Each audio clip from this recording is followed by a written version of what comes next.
Think the Sicilian defense is too difficult? Think again. In the next few minutes, I'll show you a simple Sicilian setup that's easy to remember, deadly in real games, and strong enough to catch your opponents completely off guard. By advancing the pawn to c5, you immediately contest white's control of the center, especially the important d4 square. At the same time, the pawns in front of your king stay untouched, providing a solid defensive structure and making it harder for white to launch an early attack. Another great reason to play the Sicilian defense is that many opening traps and aggressive systems white players memorize are built around black responding with pawn to e5. Choosing c5 instead forces your opponent into a different type of position and often takes them away from familiar theory. The setup I suggest starts with pawn to e6. At beginner and intermediate ratings, many opponents continue with automatic Italian game ideas and develop their bishop to c4. Against pawn to e6, this plan is inaccurate because black can immediately challenge the center with pawn to d5. After the exchange, white's bishop is forced to retreat, wasting a tempo while black establishes a healthy pawn structure. White's principal continuation is pawn to d4, intending to gain more influence over the center and free the light-squared bishop. Once this pawn reaches d4, black should respond with pawn takes d4. Ignoring the center allows white to expand too easily. For instance, developing the knight to f6 right away permits pawn to e5, driving it back. Similarly, placing the knight on c6 too soon allows pawn to d5, giving white extra space and forcing your pieces into passive positions. Following pawn takes d4, white should normally recapture with the knight. Taking back with the queen brings it out too early and lets black develop while attacking it, so knight takes d4 is considered the correct approach. Now continue with knight to f6. This move develops a piece, attacks the e4 pawn, and introduces a tactical possibility. If white pushes pawn to e5 to chase your knight, you can answer with queen to a5. The queen delivers check and creates immediate counterplay. After white responds to the check, black often has a good opportunity to recover the advanced e5 pawn. White's strongest reply is generally to protect the pawn by developing another knight. Black then follows up with knight to c6. This position reaches the four knights variation of the Sicilian defense.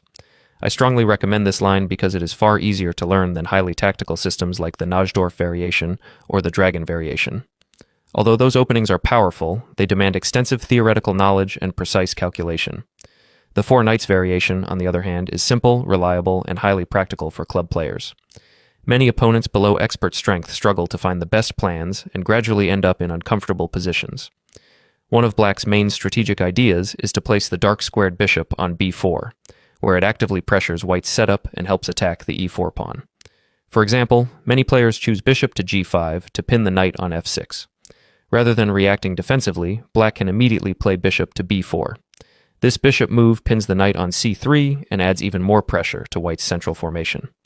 Since the c3 knight is tied to the king, it cannot move freely, and the knight on d4 is also being challenged. Because of this combined pressure, the e4 pawn often becomes difficult to protect, giving black strong practical opportunities. At this stage, black's pressure is not yet overwhelming, but it has the potential to grow into a powerful attack within just a few moves. Since the knight on c3 is pinned, white must constantly watch out for tactical possibilities. At the same time, black's queen on d8 is perfectly placed to join the action, often by moving to a5 or b6 to increase the pressure on white's position. Many opponents fail to appreciate these dangers and suddenly find themselves in a losing position. For instance, a popular continuation is for white to capture on c6 with the knight, hoping to weaken black's pawn structure. Black simply responds with b-pawn takes c6, opening the b file for the rook while preserving a strong grip on the center. White frequently continues with pawn to e5, believing that attacking the knight gives them the initiative. In reality, this is exactly where black's active play begins. Rather than moving the knight away, black can unleash the strong move queen to a5. This queen move creates several threats simultaneously. It attacks key points across the board and adds even more pressure to white's pinned pieces. If white now decides to capture the knight on f6 with the bishop, black can calmly respond by taking the bishop on g5 with the queen. Notice how uncomfortable white's position has become. The knight on c3 is still pinned and remains an easy target for future attacks. Black's queen occupies an active square, white's development is limited, and the open b-file provides excellent attacking chances for the rook later in the game. There is also an attractive tactical resource if white tries to protect the knight on c3 by playing queen to d3. In this situation, black can choose bishop to a6, temporarily offering the bishop in order to lure white's queen away from its defensive role. If white accepts the sacrifice, black continues with bishop takes c3 check. This move combines check with a double attack and immediately creates major difficulties. Although it looks like black is giving up material, the tactical sequence ultimately favors black. After queen takes c3, black answers with queen takes c3 check, exposing white's king and generating new threats. The attack continues as black wins valuable material, often picking up a rook and reaching a clearly better position. Another frequent error is for white to capture the knight on f6 with the bishop instead of reinforcing the defense. In that case, black should avoid recapturing immediately. Instead, the strongest continuation is bishop takes c3 check. The check is the key tactical element because it transforms the position into a forcing line. White must deal with the check at once and has very few satisfactory choices. Following bishop takes c3 check and pawn takes c3.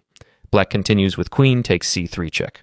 White cannot comfortably interpose the queen, since that would leave the rook on a one hanging. Consequently, white is usually forced to play king to e2, an awkward king move that leaves it exposed and slows down the rest of white's development. At this point, the move bishop to a6 is incredibly powerful and almost decisive. White suddenly has to deal with threats all over the board and can easily lose the queen, a rook, or significant material. The most natural response is bishop to e3, which is understandable. In many Sicilian systems, especially dragon-style setups, white normally develops with bishop e3, then f3, queen d2, and long castling before launching a dangerous kingside attack. Against the four knights variation, however, bishop e3 turns out to be an inaccuracy. Black immediately answers with bishop to b4. The concept is straightforward but highly effective.